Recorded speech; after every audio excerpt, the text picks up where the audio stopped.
الحمدللہ رب العالمین والعاقبۃ للمتقین والصلاة والسلام علی سید الانبیاء والمرسلین وعلی آلہ واصحابہ الطیبین الطاہرین اما بعد فاعوذ باللہ من الشیطان الرجیم بسم اللہ الرحمن الرحیم وَأَمَّا السَّائِلَ فَلَا تَنْهَرْ صدق اللہ العظیم۔ غوث اعظم بمنی بے سر و ساما مدد قبلہ دین مدد کعبہ ایمان مدد بگرداب بلا افتاد کشتی ضعیفان و شکستہ رات و پشتی بحق کے خواجہ عثمان ہارون مدد کن یا معین الدین چشتی مدد کن یا معین الدین چشتی مدد کن یا معین الدین چشتی۔ معزز و مکرم سادات کرام، علماء ذوی الاحترام، حاضرین جشن، عزت ماں پردہ نشین ماؤں اور بہنوں، السلام علیکم ورحمۃ اللہ وبرکاتہ۔ وعلیکم السلام ورحمۃ اللہ۔ آئیے ہم اور آپ مل کر انتہائی عقیدت و محبت کے ساتھ اپنے اور ساری کائنات کے مرکز عقیدت انیس بے کساں چارہ ساز درد مندان ہم غریبوں کی غم گسار مصطفیٰ جان رحمت شمع بزم ہدایت شب اسرا کے دولہا نوشہ بزم جنت دانائے سبل مولائے کل ختم الرسل لمبے لمبے ہاتھوں سے بھیک دینے والے داتا آمینہ کے لال عبداللہ کے لخت جگر امام الانبیاء روح کائنات جان ایمان ایمان کا ایمان حضور احمد مجتبی محمد مصطفیٰ ارواحنا فدا صلی اللہ تعالی علیہ وسلم کی بارگاہ بے کس پناہ میں جس طریقے سے میں پڑھا ہوں آپ بھی میرے ساتھ مل کر بآواز بلند پڑھیں۔ الصلاة والسلام علیکہ یا رسول اللہ، الصلاة والسلام علیکہ یا رسول اللہ، الصلاة والسلام علیکہ یا نبی اللہ، الصلاة والسلام علیکہ یا نبی اللہ، الصلاة والسلام علیکہ یا حبیب اللہ، الصلاة والسلام علیکہ یا حبیب اللہ، وعلی آلک و اصحابک یا نور اللہ، وعلی آلک و اصحابک یا نور اللہ، صلی اللہ تعالی علیہ وسلم، صلی اللہ تعالی علیہ وسلم۔ واہ کیا جود و کرم ہے شہ بطحہ تیرا، واہ کیا جود و کرم ہے شہ بطحہ تیرا، نہیں سنتا ہی نہیں مانگنے والا تیرا، دھارے چلتے ہیں عطا کے وہ ہے قطرہ تیرا، دھارے چلتے ہیں عطا کے وہ ہے قطرہ تیرا، تارے کھلتے ہیں سخا کے وہ ہے ذرہ تیرا، تارے کھلتے ہیں سخا کے وہ ہے ذرہ تیرا، اور میں تو مالک ہی کہوں گا کہ ہو مالک کے حبیب، میں تو مالک ہی کہوں گا کہ ہو مالک کے حبیب، یعنی محبوب و محب میں نہیں میرا تیرا، یعنی محبوب و محب میں نہیں میرا تیرا، اور ایک میں کیا میرے عصیاں کی حقیقت کتنی، ایک میں کیا میرے عصیاں کی حقیقت کتنی، مجھ سے 100 لاکھ کو کافی ہے اشارہ تیرا، مجھ سے 100 لاکھ کو کافی ہے اشارہ تیرا، اور مفت پالا تھا کبھی کام کی عادت نہ ہوئی، مفت پالا تھا کبھی کام کی عادت نہ ہوئی، اب عمل پوچھتے ہیں ہائے نکما تیرا، اب عمل پوچھتے ہیں ہائے نکما تیرا، اور تیری سرکار میں لاتا ہے رضا اس کو شفیع، تیری سرکار میں لاتا ہے رضا اس کو شفیع، جو میرا غوث ہے اور لاڈلا بیٹا تیرا۔ میرے پیارے آقا صلی اللہ تعالی علیہ وسلم کے پیارے دیوانوں، میلاد مصطفیٰ صلی اللہ علیہ وسلم کا مہینہ جاری ہے، اور پوری کائنات کے اندر عاشقان رسول اپنے آقا کی میلاد کا جشن منا کر اب سیرت النبی صلی اللہ علیہ وسلم کی طرف بڑھ رہے ہیں۔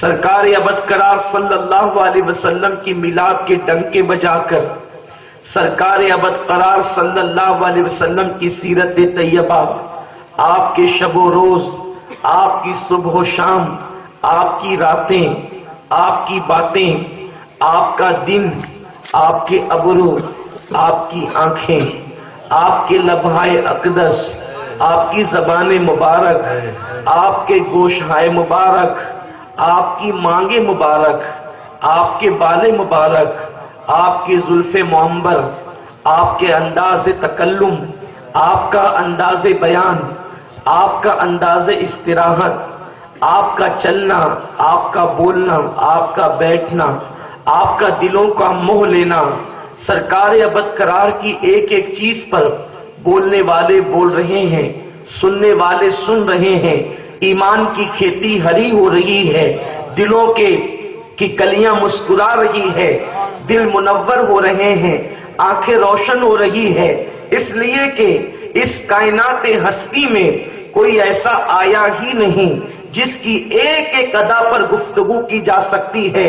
میرے پیارے آقا صلی اللہ علیہ وسلم کے پیارے دیوانوں، اپنے عنوان پر آنے سے پہلے سیرت کے اس گوشے کی طرف آپ کی ضرور توجہ دلاؤں گا کہ دنیا کے اندر وقت کا وزیر اعظم ہو، وقت کا بادشاہ ہو، وقت کا تاجدار ہو، وقت کا سائنسداں ہو، وقت کا عالم ہو، وقت کا مفکر ہو، وقت کا محدث ہو، کوئی ہو، اگر آپ اس کی زندگی کو بیان کریں گے تو آپ اس کی جوانی اور اس کے شعور سے شروعات کرتے ہیں، اس لیے کہ بڑے بڑے سنجیدہ لوگوں کا بچپنا اگر آپ دیکھیں گے تو آپ کو پتا چلے گا کہ وہ بچپنا بیان کرنے کے قابل ہی نہیں ہے، جسے آج آپ رات و دن تلاوت قرآن کرتے دیکھ رہے ہیں، لیکن آپ اس کا بچپنا بیان کر نہیں سکتے۔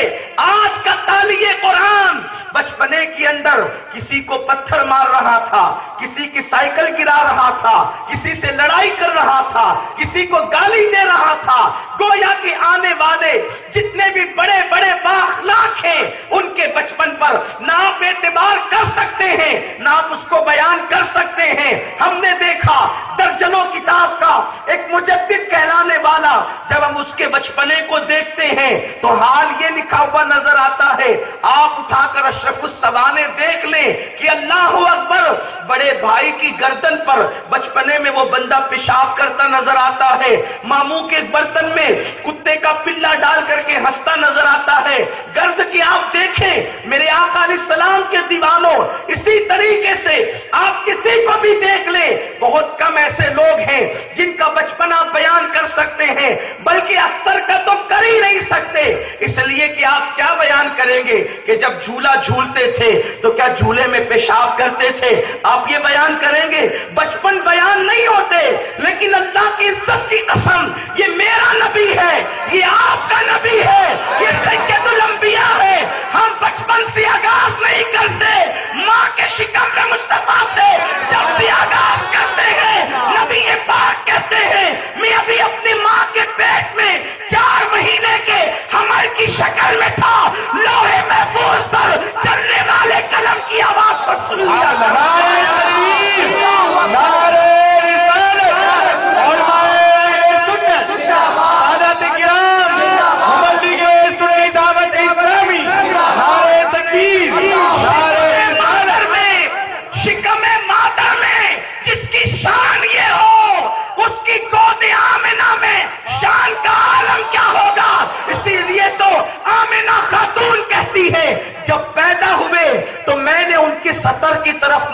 نہیں کی، اس لیے کہ پیدا ہوئے تو جسم پر کپڑا لپیٹا ہوا تھا۔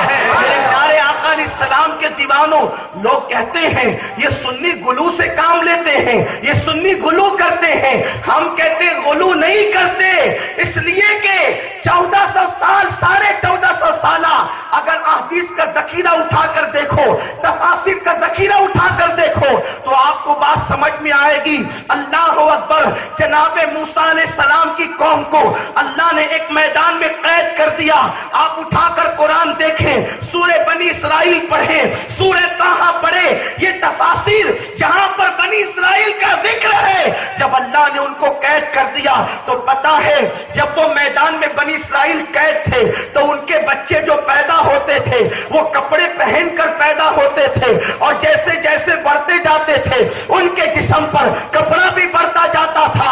ارے نادان، جب بنی اسرائیلیوں کے گھر کا بچہ کپڑا پہن کر دنیا میں آ سکتا ہے تو نبیوں کا امام کپڑا پہن کر کیوں نہیں؟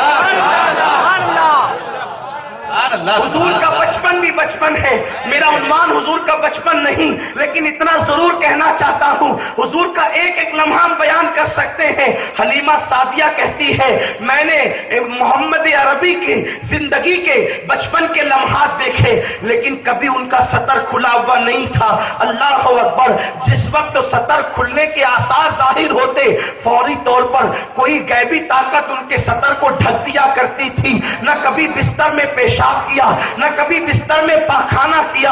ان کا ایک وقت مقرر تھا، جب میں لے جاتی تب پیشاب کرتے، تب میں لے جاتی تب ضرورت سے فارغ ہوتے۔ جس کے بچپنے کا یہ عالم ہو، اسی لیے تو اعلیٰ حضرت امام عشق و محبت کہتے ہیں گود میں عالم شباب، حال شباب کچھ نہ پوچھ۔ ارے جو گود میں جوانوں جیسا ہو تو اس کی جوانی کا عالم کیا ہوگا؟ گود میں عالم شباب، حال شباب کچھ نہ پوچھ۔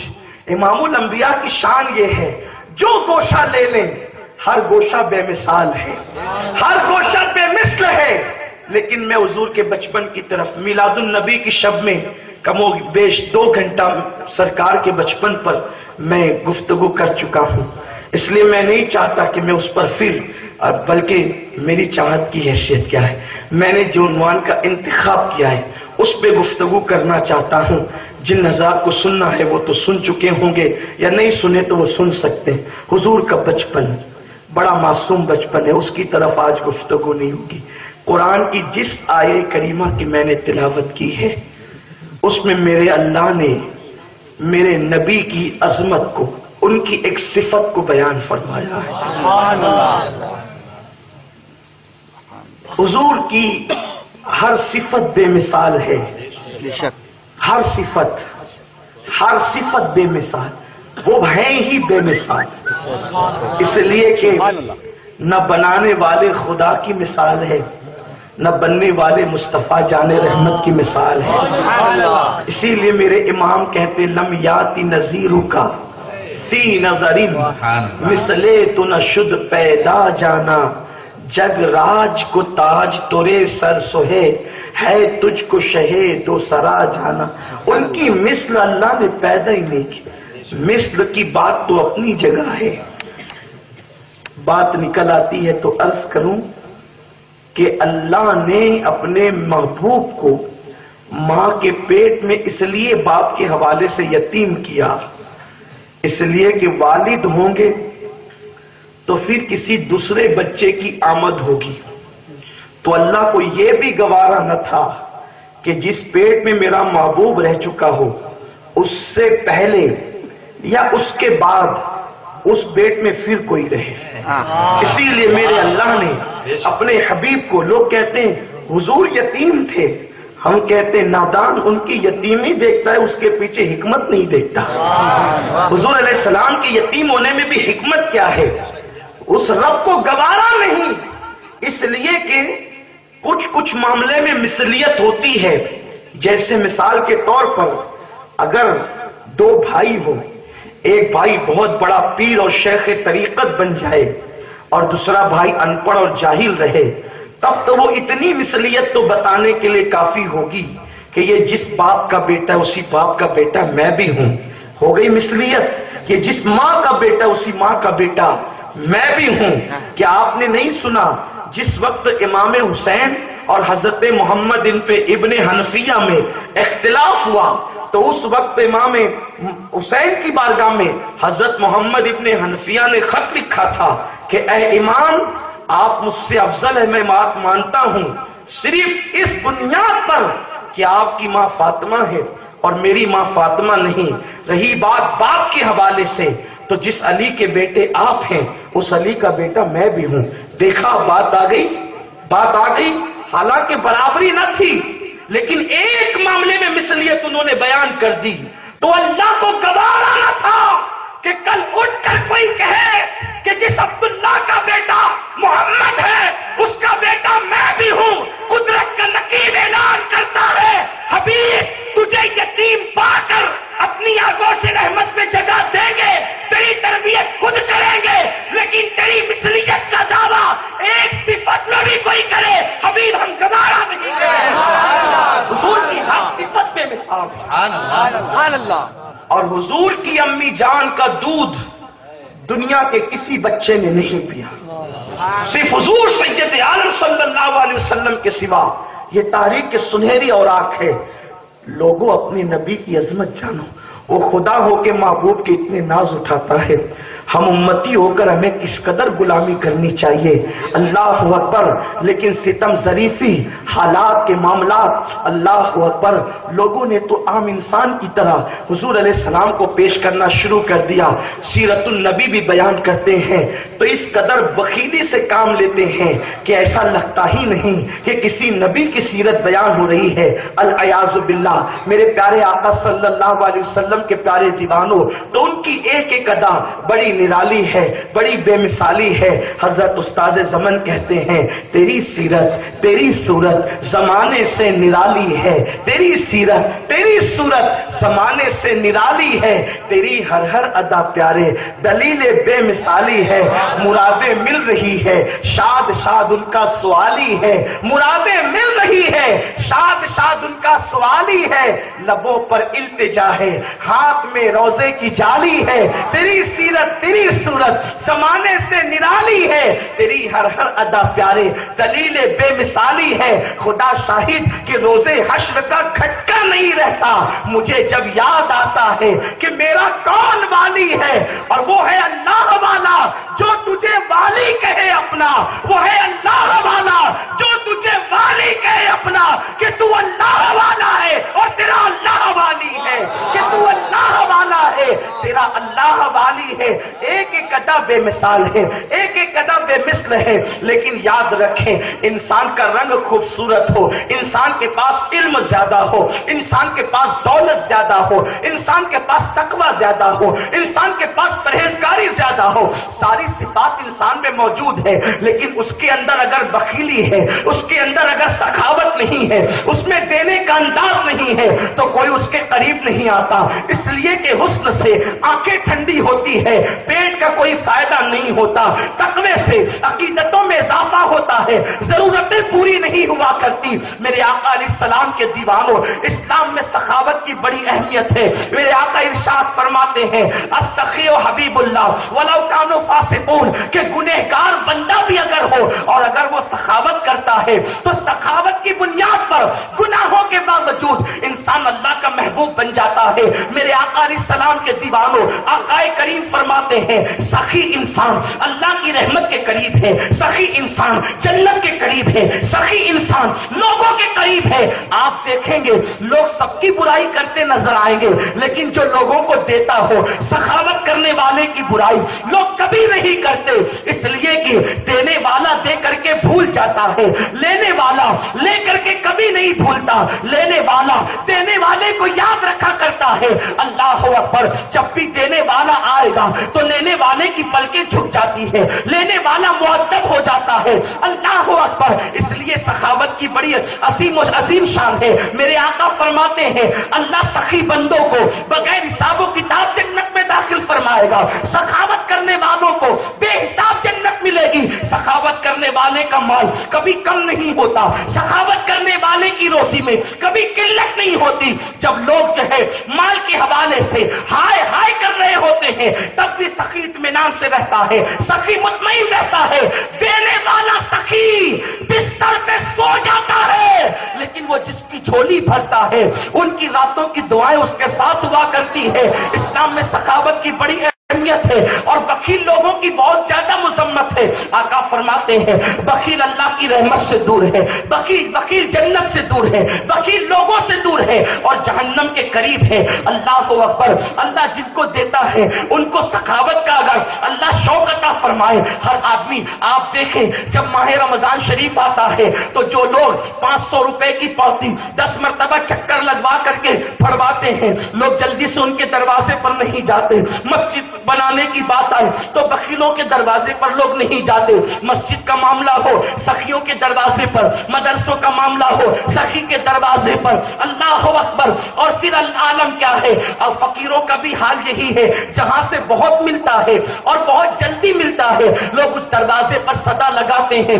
لوگ اس دروازے پر جاتے ہیں اور الگ الگ انداز سے دعائیں دیتے ہیں. میرے پیارے آقا علیہ السلام کے پیارے دیوانوں, اللہ اکبر. ایک معمولی انسان اگر دولت پا کر کے سخی ہو جائے اور لوگوں کو دیتا رہے تو لوگ اس کے قریب آتے ہیں, لوگ اس کے ارد گرد جمگٹا لگاتے ہیں. بلکہ آقا تو یہاں تک فرماتے ہیں وہ لوگ اللہ کے محبوب ہیں جن کے بارے میں لوگوں کو گمان ہے کہ ہماری تکلیف کے وقت تو فلاں بندہ کام آئے گا, ہماری جھولی بھرے گا, ہماری مدد کرے گا. اور آقا نے یہ بھی ارشاد فرمایا نورانی چہرے والوں کے پاس جایا کرو کیونکہ نورانی چہرے والوں کے پاس جانے سے تمہاری حاجتیں پوری ہوتی ہے. آقا فرماتے طبرانی کی روایت ہے پر نور چہرے والوں سے دنیا اور آخرت کی حاجتیں مانگا کرو کیونکہ اللہ نے میری رحمت ان لوگوں کے اندر رکھ دی ہے جن کے چہرے نورانی ہیں. میرے آقا علیہ السلام کے دیوانوں, اسلام میں سخاوت کی بڑی اہمیت ہے. اللہ اکبر. اب آئیے جس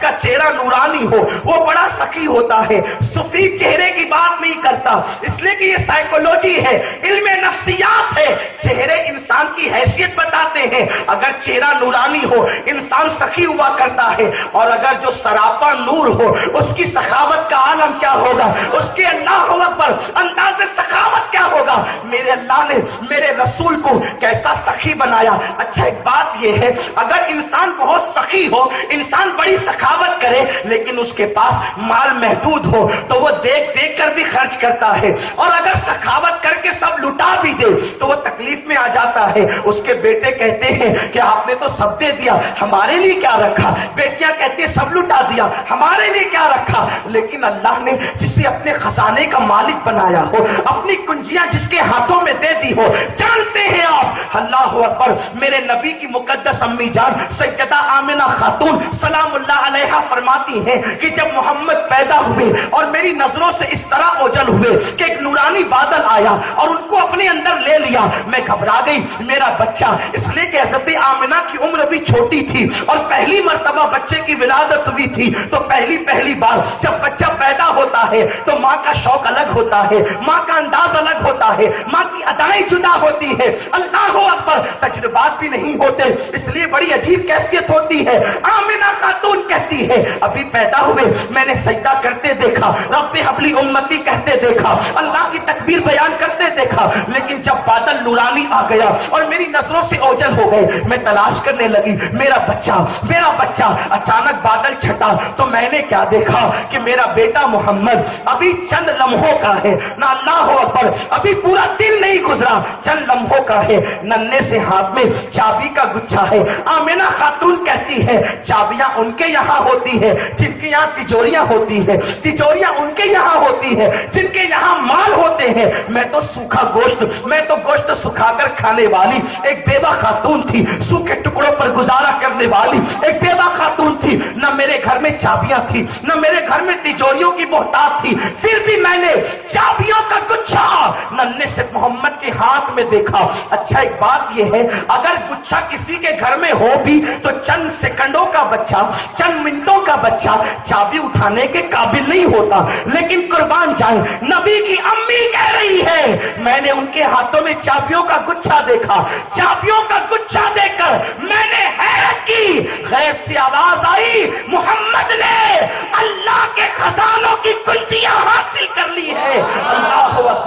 میرے رب نے انہیں کنجیاں عطا کی. میرے امام کہتے ہیں رب ہے موتی، یہ ہے قاسم، رزق اس کا ہے، کھلاتے یہ ہیں. انا اعطیناک الکوثر، ساری کثرت پاتے یہ ہے، کثرے دنا تک کس کی رسائی، جاتے یہ ہیں آتے یہ ہیں. اللہ اکبر. میرے آقا کو اللہ نے پہلے غنی کیا. اللہ فرماتا ہے، میرا رب فرماتا ہے، اللہ اکبر، فَأَمَّا الْيَتِيمَ فَلَا تَقْهَرْ وَأَمَّا السَّائِلَ فَلَا تَنْهَرْ. آپ کو یتیم پایا تو آگوش رحمت میں جگہ دی. اس لیے حبیب جب کوئی آپ کے پاس مانگنے آئے آپ اس کو جھڑکنا نہیں. اسی لیے ہمارے امام نے تحقیق کی ہے کہ حضور نے کلمے کے سوا اپنی زندگی میں کبھی نہیں، یہ نہیں مطلب نہ، کلمے کے سوا ان کی زبان پہ کبھی لا نہیں نہ آیا. انہوں نے صرف کلمے میں لا پڑھا، کلمے کے سوا کہیں لا نہیں کہا. اور فرماتے ہیں صوفیاء اگر کلمے میں لا نہ ہوتا تو حضور اپنی زندگی میں کبھی لا کہتے ہی نہیں. اسی لیے امام کہتے ہیں واہ کیا جود و کرم ہے شہ بدہا تیرا، نہیں سنتا ہی نہیں مانگنے والا تیرا. وہ نہیں کیسے سنتا؟ اللہ فرما رہا ہے وَأَمَّا السَّائِلَ فَلَا تَنْهَرْ. حبیب کسی سائل کو نہ کہ. اب جو کہتے ہیں حضور سے نہیں مانگنا چاہیے، کیا اللہ کافی نہیں ہے؟ اللہ سے پوچھو تو کافی نہیں ہے کہ حضور کو کہہ رہا ہے کہ مانگنے آئے تو نہ مت کہنا. اللہ کو یہ کہنا چاہیے مولوی صاحب کہ اگر کوئی آپ کے پاس مانگنے آئے تو میرا درد دکھانا. لیکن اللہ تو کہہ رہا ہے جو تیرے پاس آئے اس کو نہ مت کہنا، جھڑکنا نہیں. مطلب کیا؟ جھولی بھر دینا. کیونکہ رب جانتا ہے کہ اس کا در اور میرا در الگ الگ نہیں ہے. کیونکہ اللہ کی تو کوئی چوکھٹ ہی نہیں ہے. چوکھٹ اس کی ہوتی ہے جو گھر والا ہوتا ہے، اور گھر والا وہ ہوتا ہے جو گھر کے اندر رہتا ہے. وہ تو مکان سے بھی پاک ہے، وہ تو مکین نہیں، زمانے سے پاک، مکان سے پاک. تو اللہ اب تیرے بندے کروڑوں اربوں خربوں آئے کہاں؟ ارشاد ہوا ایک چوکھٹ بتا دیتا ہوں، وہیں چلے جانا، میری عطاؤں کو پالو گے. بخدا خدا کا یہی ہے در، نہیں اور کوئی مفر مکر. جو وہاں سے ہو یہیں آ کے ہو، جو یہاں نہیں تو وہاں نہیں. نعرہ تکبیر، نعرہ رسالت، کسی کو جھڑکنا نہیں، نہ نہیں کہنا، یعنی آئے تو دے دینا. اسی لیے حضور نے کسی کو نہ ہی نہیں کہا. خدا کی قسم بات ابھی آگے بڑھے گی لیکن ابتدا یہاں سے کروں. دروازے پر اگر اپنا آتا ہے تو ہم دیتے ہیں، اپنا نہیں آئے تو نہیں دیتے. حضور کا در وہ در ہے، ذمہ داری سے عرض کر رہا ہوں، حضور شیطان کو بھی عطا کرتے ہیں. اگر شیطان بھی مانگنے آ جائے، میرے نبی نے شیطان کی بھی جھولی بھری اس کی حیثیت کے حساب سے. اٹھا کے دیکھو، علامہ معین الدین الکشافی لکھتے ہیں کہ جب آیت نازل ہوئی وَمَا أَرْسَلْنَاكَ إِلَّا رَحْمَةً لِلْعَالَمِينَ، حبیب محبوب ہم نے تجھے تمام عالمین کے لیے رحمت بنا کر بھیجا. یہ آیت مبارکہ حضور کی حیاتی پر بھی دلالت کرتی ہے. حضور زندہ ہے یہ آیت کہہ رہی ہے. دراصل لوگ قرآن پڑھتے ہیں لیکن آقا فرماتے ہیں سمجھتے نہیں، کیونکہ قرآن ان کی حلق کے نیچے نہیں ہوتا. ایک ہے پڑھنا علم اور ایک ہے فیضان علم. اگر علم کے ساتھ فیضان علم آتا ہے تو کنز ایمان وجود میں آتا ہے، اور علم کے ساتھ فیضان علم نہیں آتا تو پھر حفظ الایمان جیسی منحوس عبارتیں جو ہے وہ مارز وجود میں آتی ہے، اور امت میں اختلافات پھیلائے جاتے ہیں. حد ہے. اگر بات صرف قرآن ہی سے ہو تو سارے عقائد اہل سنت قرآن سے ثابت ہے. یہ تو عوام کو سمجھانے کے لیے اقوال کے سہارے لیے جاتے ہیں، ورنہ ہمارا عقیدہ تو سب قرآن سے ثابت ہے. خدا کے عزت و جلال کی قسم ہمیں علم کا کوئی گرہ نہیں، اس لیے کہ ہم باب مدینۃ العلم کی جوتیوں کی خیرات لے کر پلتے ہیں۔ لیکن آپ کو جس اہل سنت کے اجماعی عقیدے کے متعلق کہنا ہے، ابھی آ کر کے کہیں انشاءاللہ ہم قرآن سے ثابت کریں، صرف قرآن سے۔ حیات النبی، لوگ سیرت النبی کے باب میں وما ارسلناک الا رحمۃ للعالمین خوب پڑھتے ہیں۔ حضور جانوروں کے لیے رحمت، حضور درختوں کے لیے رحمت، حضور ستاروں کے لیے رحمت، مومنوں کے لیے رحمت، کافروں کے لیے رحمت۔ ہم کہتے ہیں پھر وہ تو ابو بکر صدیق کے لیے رحمت تھے، 1450 سال بعد والوں کے لیے رحمت تو نہ رہے۔ اگر آپ کا یہ عقیدہ ہے کہ حضور مر چکے تو الزامی جواب تو اس کا یہی ہے کہ جب رحمت مر چکی تو اب وہ کام کہاں سے آئے گی؟ تو رحمت کس کے لیے تھے؟ مکے والوں کے لیے، مدینے والوں کے لیے، اور جتنے لمحات وہ شام میں گئے، ملک شام میں، اتنے لمحات کے لیے وہاں۔ لیکن قرآن اس ملعون عقیدے کی تائید نہیں کر رہا ہے۔ قرآن تو کہتا ہے وما ارسلناک الا رحمۃ للعالمین، آپ تمام عالمین کے لیے رحمت ہے۔ میں اب آپ کو کہاں پر اس میں الجھاؤں کہ گرامر میں یہ ہے اور یہ ہے اور یہ ہے۔ بہت سادی سی بات کرتا ہوں کیونکہ مجھے معلوم ہے میرے سامعین گجراتی ہیں، بہت سارے اردو کے شعر پڑھیں تو یہ صرف محبت میں داد دیتے ہیں، ورنہ بہت سارے لوگوں کے سر کے اوپر سے شعر گزرتے ہیں۔ سب کی بات نہیں کرتا، لیکن یہاں کچھ ایسے بھی لوگ ہیں جن کے پاس علم بہت ہے، علم کا پہاڑ ہے، لوگ کچھ ایسے بھی ہیں۔ لیکن دیکھیے ہمیں عالمین جو ہے بہت دور نہیں جانا، ایک عالمین کی طرف چلتے ہیں، دوسرا عالمین خود سمجھ میں آئے گا۔ قرآن مقدس کی پہلی سورت جسے ہم سورۃ الفاتحہ کہتے ہیں، اس میں ابتدا اس سے ہے الحمدللہ رب العالمین، سب خوبیاں اللہ کو جو تمام عالمین کا رب ہے۔ اللہ نے اپنے لیے جب اپنا تعارف کرایا تو بھی عالمین کہا، الحمدللہ رب العالمین، سب خوبیاں اسے، سب خوبیاں اسے۔ یہ بھی میرے امام کے ترجمے کی لطافت ہے، سب خوبیاں اسے۔ لوگ کہتے ہیں سب تعریف اسی کو، یہ بھی کوئی غلط نہیں ہے، لیکن یہ ترجمہ بہت زیادہ خوبی والا بھی نہیں ہے، کیونکہ جب یہ کہتے ہیں نا کہ ان کی تعریف بیان کرو تو تعریف کی تعریف یہ ہے کہ اچھائی اور برائی دونوں ہو۔ تعریف کی تعریف یہ ہے، اس کا ترجمہ یہ ہے کہ فلاں کی تعریف بیان کرتے ہیں، مسجد کے امام بھی ہے، اچھا قرآن پڑھتے بھی ہے، لیکن یہ کبھی کبھی مسجد میں بیٹھ کر اخبار بھی پڑھتے ہیں، مسجد میں بیٹھ کر کبھی موبائل پہ گیم بھی کھیلتے ہیں۔ ہو گئی تعریف، اچھائی بھی اور برائی بھی۔ میرے امام کے ترجمے کی ندرت پہ قربان جائیں، الحمد کا ترجمہ انہوں نے تعریف نہیں کی، کیونکہ تعریف میں خوبی بھی بیان کی جاتی ہے اور خرابی بھی بیان کی جاتی ہے۔ میرا امام کہتا ہے الحمدللہ رب العالمین، سب خوبیاں اللہ کے لیے، صرف خوبی، وہ خوبی والا ہے، وہاں خرابی نہیں ہے۔ یہ ہے ترجمے کی ندرت، وہ خوبی والا ہے، سب خوبیاں اللہ کے لیے، للہ رب العالمین، عالمین کا جو رب ہے۔ اللہ نے اپنا تعارف کراتے ہوئے عالمین کہا، اب عالمین کیا؟ ستاروں کی انجمن عالمین، چاند عالمین، آسمان عالمین، زمین عالمین۔ عالمین کون بیان کر سکتا ہے؟ کوئی نہیں بیان کر سکتا، اس لیے کہ علم کتنا ہے آپ کے پاس، ہمارے پاس کتنا ہے؟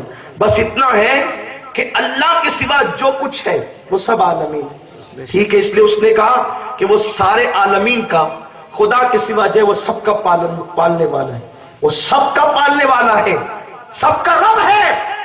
اللہ نے اپنے تعارف کے لیے عالمین کہا اور دوسرا محبوب کے تعارف کے لیے عالمین کا، وما ارسلناک الا رحمۃ للعالمین، ہم نے آپ کو تمام عالمین کے لیے رحمت بنا کر بھیجا۔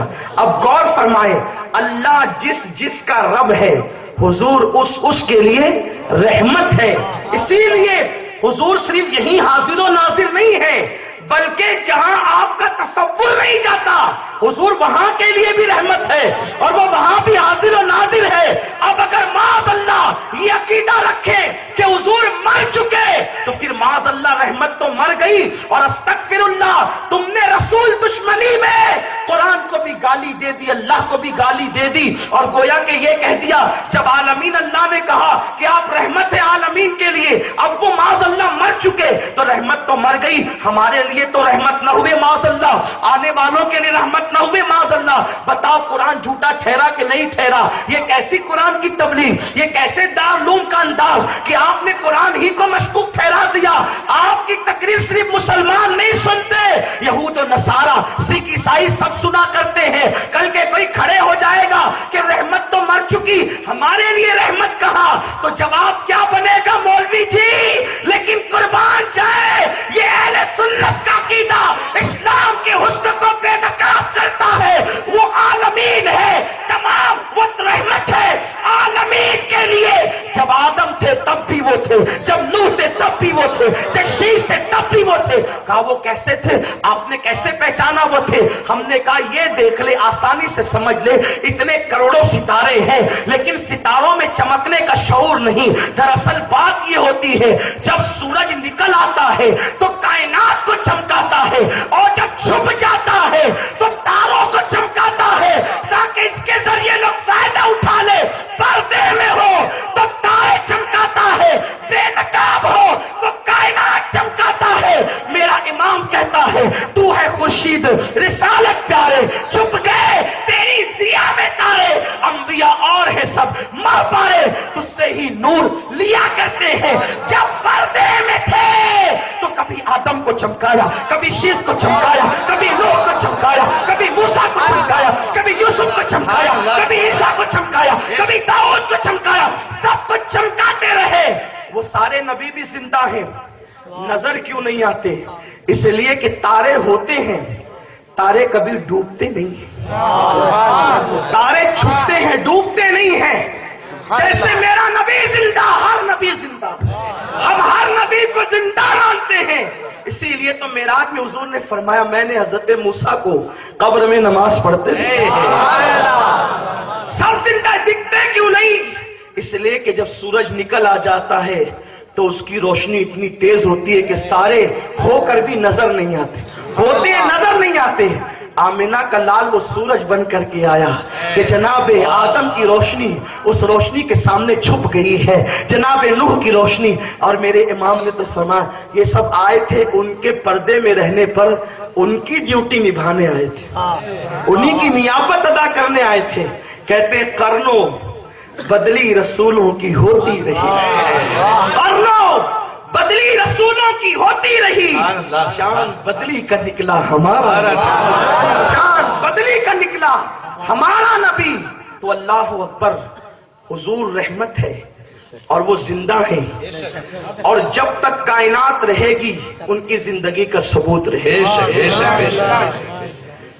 بلکہ ہمارا نبی تو اتنا زندہ ہے اور ایسا زندہ ہے، النبی اولا بالمؤمنین من انفسہم، نبی ہماری جانوں سے زیادہ قریب ہے، بہت قریب ہے۔ یہ سارے عنوانات اپنی جگہ ہے، بات حضور کی سخاوت کی چل رہی ہے۔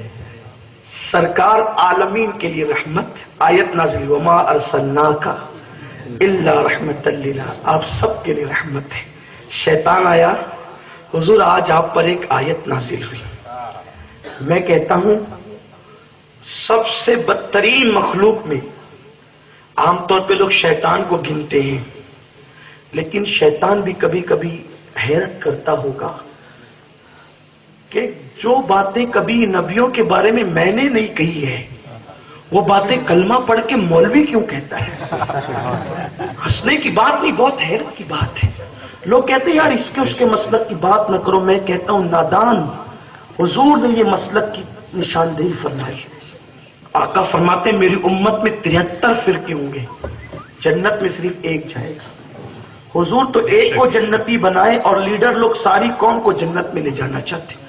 لوگ تقریریں کرتے ہیں یار یہ کیسے مولوی لوگ ہیں، کہتے ہیں وہ کہتا ہے میں جنتی ہوں، کہتا ہے میں جنتی ہوں، کہتے ہیں وہ فلاں کافر، وہ فلاں کافر، وہ فلاں کافر، سب کافر ہو جائیں گے تو جنت میں کون جائے گا؟ سب کبھی کافر نہیں ہو سکتے اور سب کبھی مومن بھی نہیں ہو سکتے۔ اگر سب مومن ہو جائیں گے تو پھر جہنم میں کون جائے گا؟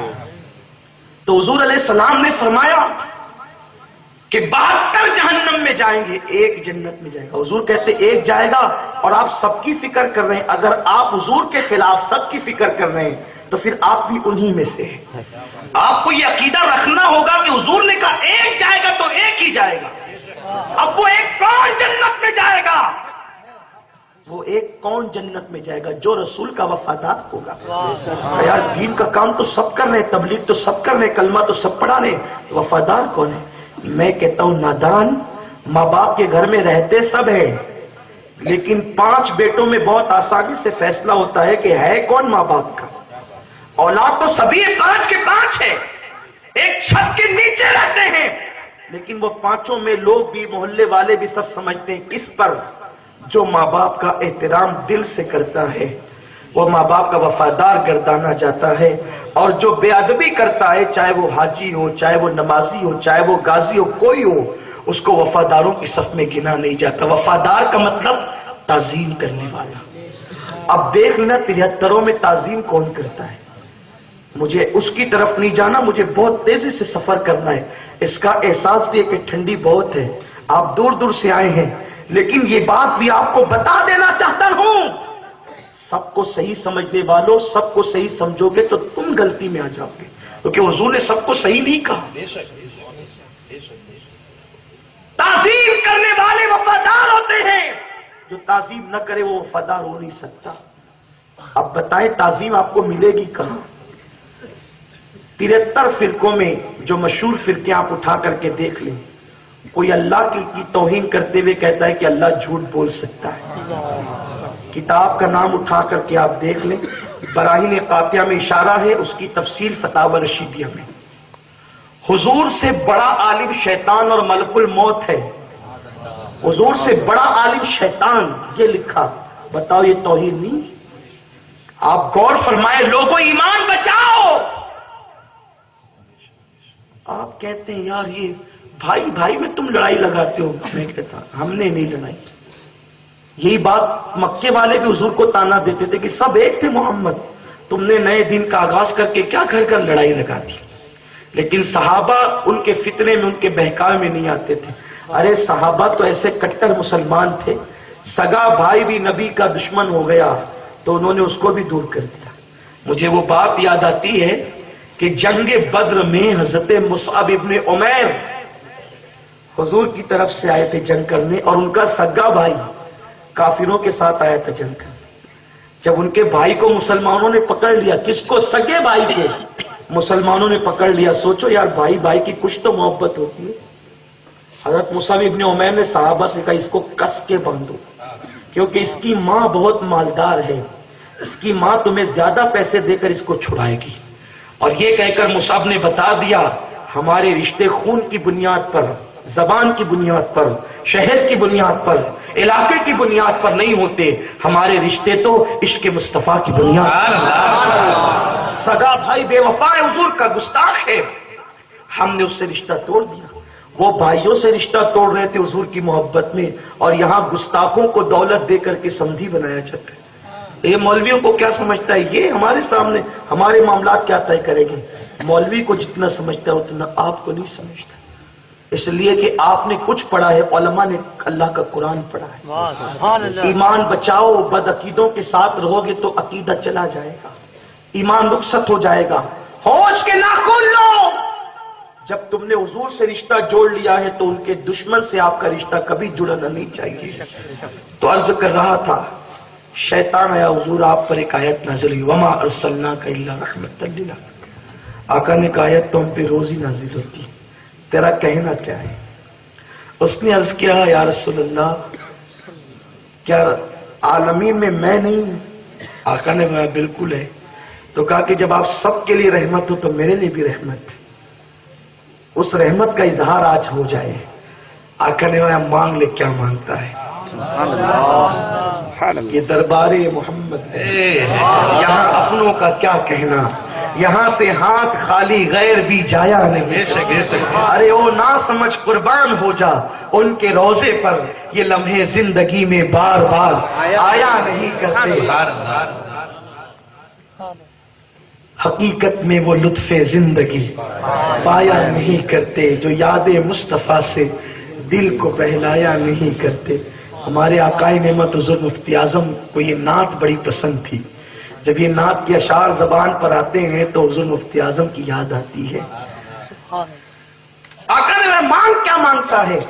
اس نے عرض کیا آقا جب آپ کا کوئی امتی ایک مرتبہ لا حول پڑھتا ہے تو فرشتے مجھ پر ایک پڑھنے کے بدلے 3 بار چابک لگاتے ہیں۔ بس میری تمنا یہ ہے کہ آج کے بعد یہ ہو جائے کہ اگر ایک بار کوئی پڑھے تو ایک ہی چابک لگے، 3 نہ لگے۔ میرے غیب دا رسول نے با اختیار پیغمبر نے فرمایا ٹھیک ہے آج کے بعد ایسا ہی ہوگا، جو ایک بار پڑھے گا اس تجھے ایک ہی مرتبہ سزا دی جائے گی، 3 مرتبہ نہیں دی جائے گی۔ اب مسلمانوں میں تم سے کیا کہوں کہ جو وہاں جا کر کے تخفیف کرا آتا ہے تو جب غلام ان کی بارگاہ میں مانگنے جاتے ہوں گے تو اس وقت تو انداز عطا کیا ہوتا ہوگا، انداز سخا کیا ہوتا ہوگا۔ میرے امام کہتے ہیں منگتا کا ہاتھ اٹھتے ہیں داتا کی دیر تھی، دوری قبول عرض میں بس ہاتھ بھر کی ہے۔ آقا فرماتے ہیں واللہ یوتی انما انا قاسم، اللہ عطا کرتا ہے اور میں ہی تقسیم کرتا ہوں۔ یہ حدیث بخاری شریف کی ہے۔ اب کیسے تقسیم کیا؟ ظاہری حیات میں تھے تو تقسیم کرتے تھے۔ اللہ اکبر۔ ایک مرتبہ یہ ہوا کہ ایک یہودیہ ایک مسلمان عورت کے پاس آئی جو حضور علیہ السلام کے بڑے گن گاتی تھی۔ وہ یہودیہ آ کر اس مسلمان عاشقہ سے کہتی ہے، حضور کی کنیز سے کہتی ہے کہ تو نے محمد کو رسول مانا، میں نے توریت میں آخری نبی کی صفات پڑھی ہے، بتا تیرا محمد رسول کیسے ہے؟ اس خاتون نے کہا کیا صفت تو دیکھنا چاہتی ہے؟ اس نے کہا ایک کام کر، تو جانا میں بھی ساتھ رہوں گی، محمد سے کوئی چیز مانگنا۔ اللہ اکبر۔ پھر کیا ہوا؟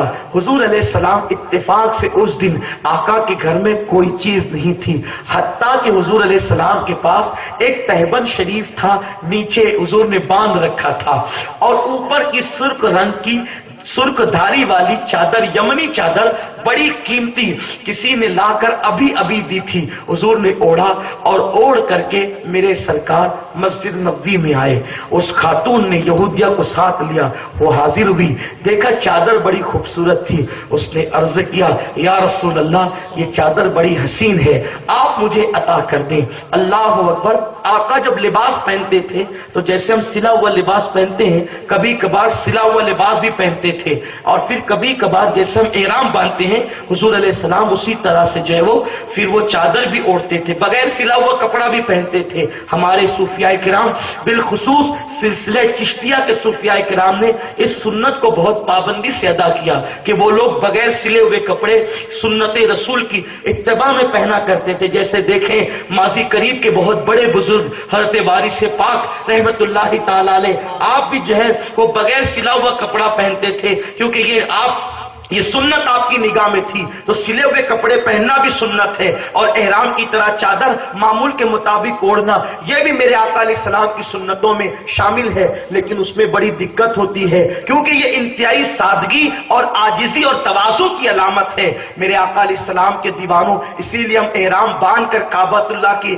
زیارت کے لیے جاتے ہیں کیونکہ اپنے اللہ کی بارگاہ میں بہت عاجزی سے ہم جاتے ہیں، تو یہ بغیر سلے کپڑے پہننا انتہائی عاجزی کی علامت ہے۔ میرے سرکار کبھی کبھی چاہے وہ بغیر سلے کپڑے بھی پہن لیا کرتے تھے، آقا کریم نے وہ چادر بغیر سلے بھی اوڑھا اور سرکار تشریف لائے۔ وہ خاتون جو حضور علیہ السلام کی کنیز تھی، سرکار سے محبت کرنے والی تھی، اس کے حضور چادر بہت اچھی ہے، یہ چادر آپ مجھے دے دیں۔ پھر کیا ہوا؟ آقا نے کہا ٹھہرو، سرکار نے کہا ٹھہرو، اب وہی ایک چادر ہے، اگر وہ چادر اتار دیتے ہیں تو حضور کی پیٹھ شریف اب برہنہ ہو جائے گی۔ آقا فرماتے ٹھہرو، سرکار حجرے کے اندر گئے اور کسی خادم کے ذریعے سے وہ چادر باہر بھجوا دی۔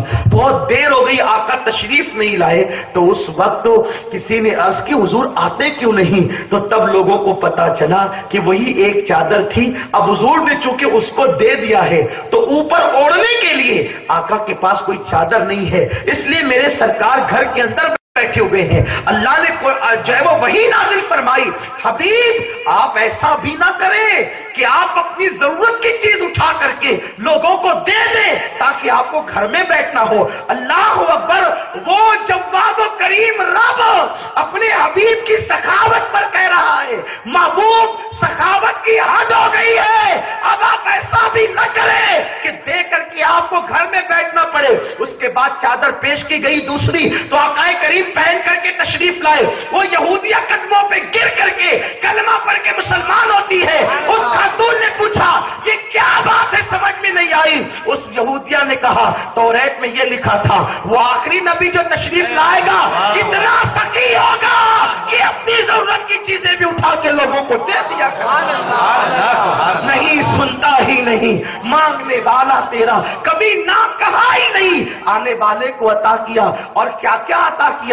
اللہ اکبر. اب آئیے ذرا تھوڑا سا اب آپ ایمان کی کے کان اس طرف کریں اور دل کے کان اس طرف کریں, ایمان کو تازگی نصیب ہوگی. اور جب مصیبت آیا کریں تو اس چوکھٹ کی طرف رجوع ہو جایا کرو. دنیا کے کسی خطے میں رہو جہاں سے مانگو گے حضور عطا کریں گے. ارے جو ماں کے شکم میں 4 مہینے کے رہتے ہوئے لوہے محفوظ پہ چلنے والے قلم کی آواز کو سن سکتے ہیں, کیا وہ قبر کے پیٹ میں رہ کر ہم غلاموں کی آواز کو نہیں سن سکتے؟ اللہ اکبر. یہ اپنا نبی ہے, یہ ہمارا نبی ہے, یہ ہمارے آقا ہے. اب کیا کیا عطا کیا. دیکھو بہت سی چیزیں ایسی ہیں جو کوئی نہیں دے سکتا, وہ بھی میرے آقا نے دیا. اور مانگنے والوں نے مانگا, کبھی تو اپنی چادر دے دی. اس کے بعد آپ دیکھیں ایک شخص آیا, عرض کیا آقا مجھے ضرورت ہے یا رسول اللہ آپ مجھے نوازے, سب کو نوازتے ہیں. اس وقت میرے سرکار کے پاس پورا جنگل بھر کر بکریاں موجود تھی. آقا علیہ السلام نے فرمایا یہ جنگل تو دیکھ رہا ہے, یہ پورا جنگل بھر کے بکریاں جو تو دیکھ رہا ہے لے جا, یہ سب تیری ہے. وہ کلمہ پڑھ کے مسلمان ہو گیا, بکریاں لے جاتا تھا اور چلاتے جاتا تھا لوگوں محمد عربی کا کلمہ پڑھ لو, وہ ایمان بھی دیتے ہیں اور مالا مال بھی کر دیتے ہیں. اللہ اکبر. نہیں سنتا ہی نہیں, مانگنے والا تیرا. حضور کی عطا کے قربان جائیں. کیا عطا ہے قربان میں ان کی بخشش پر, مقصد بھی زبان پر آیا نہیں, پھر مانگے دیا اور اتنا دیا دامن میں ہمارے سمایا نہیں. آنے والے کیسے مانگنے آتے تھے؟ یہ حضرت ابو ہریرہ ہے, یہ حاضر ہوئے, عرض کیا یا رسول اللہ مجھے بھولنے کی بیماری ہے, جو سنتا ہوں سب بھول جاتا ہوں, حضور کچھ یاد نہیں رہتا. یا رسول اللہ مجھے قوت حافظہ عطا کر دے. اللہ اکبر. آقا کریم کہہ سکتے تھے ابو ہریرہ میں کلمہ پڑھانے آیا, میں نسیان کا علاج کرنے نہیں آیا. لیکن ابو ہریرہ بھی جانتے تھے کہ جو نبی ہوتا ہے اللہ اسے سب کچھ عطا کرتا ہے, سب کچھ دیتا ہے, اس کے یہاں کسی چیز کی کمی نہیں رہتی. اللہ اکبر. کس چیز کی کمی ہے؟ مولا تیری گلی میں, دنیا تیری گلی میں, عقبہ تیری گلی میں, سب وہیں پر موجود ہے. ابو ہریرہ نے عرض کیا آقا مجھے نسیان ہے, بھولنے کی بیماری ہے. سرکار علاج کر دیں, قوت حافظہ عطا کر دیں. دینے کا انداز بھی کتنا نرالا ہے, ایسے کوئی نہیں دے سکتا جیسے میرے آقا دیتے ہیں. دینے کی شان بھی نرالی شان ہے. آقا نے کہا ابو ہریرہ اپنی چادر زمین پہ بچھا. ابو ہریرہ نے چادر بچھا دی. اس کے بعد حضرت ابو ہریرہ کی چادر بچھانے کے بعد حضور نے یوں خلا کے اندر اپنے ہاتھوں کی مٹھی یوں بنائی اور یوں بھرا. خدا جانے کیا بھرا, 2 جہاں کی نعمتیں ہیں ان کے خالی ہاتھ میں. یہ خالی ہاتھوں میں کیا ہے, اس کا راز ابو ہریرہ سے پوچھو, سیدنا ابو ہریرہ سے پوچھو. یوں بھرا. اللہ اکبر. آٹے کی جو ہے وہ ڈبے میں ہاتھ ڈال کر آٹا بھرنے والے بھرتے ہیں, گیہوں بھرنے والے بھرتے ہیں. مصطفیٰ پیارے تیرے ہاتھوں پہ قربان میرے آقا, آپ یہ خالی خلا کے اندر کیا بھر رہے ہیں؟ یہ سب نے دیکھا, ابو ہریرہ نے دیکھا, اور اس کے بعد یوں بھرا اور یوں چادر میں ڈالا, یوں بھرا اور یوں چادر میں ڈالا, یوں بھرا یوں چادر میں ڈالا. نہ چادر کے اندر بھیک نظر آ رہی ہے, نہ ڈالتے ہوئے, صرف ڈالتے ہوئے ہاتھ نظر آتے ہیں. لیکن ہے کیا کسی کو نہیں پتا. لیکن وہ صحابہ تھے, وہ اپنی طرح نہیں سمجھتے تھے, ورنہ کوئی تمہاری طرح ہوتا یا ان کی طرح ہوتا استغفر اللہ شکوک میں گرفتار ہو جاتا. لیکن قربان جائیں ان کے عقیدے کتنے پختہ تھے. وہ جانتے ہیں جو ہماری آنکھیں نہیں دیکھتی یہ ان کی آنکھیں دیکھتی ہے, جو ہمارے کان نہیں سنتے ان کے کان سنتے ہیں. آقا نے جب 3 لفظ بھر کے ڈال دیے,